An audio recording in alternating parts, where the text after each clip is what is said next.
Hello everybody, I'm Travis Martin. I'm the founder of Shibboleth, and each and every day on TikTok I'm going to start giving a mini lesson so that we can understand how we lose weight and have most of that weight that we're losing be body fat. See, a lot of people don't realize when they're losing weight that a lot of that weight loss is muscle loss, and then some of the fluctuations, the ebbs and flows, is water and sugar weight, not necessarily fat weight.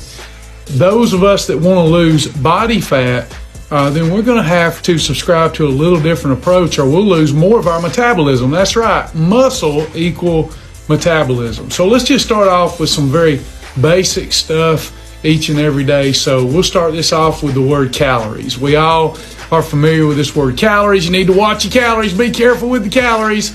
We've all heard that stuff. But see, all calories are not created equal.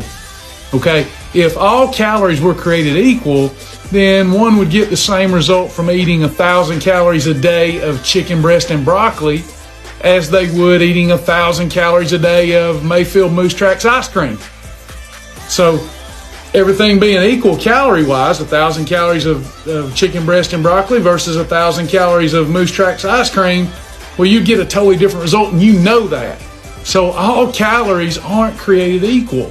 One, you turn into a lean, mean machine if you consume that chicken and broccoli, and the other, you turn into mush. You begin to look more like ice cream than a lean body if you're just eating calories that come from ice cream. That's why I don't believe in point systems, okay? So in our next lesson, we'll start talking about how these calories break down and what they look like to your body once you ingest these calories. We'll talk about macronutrients and micronutrients in our next lesson.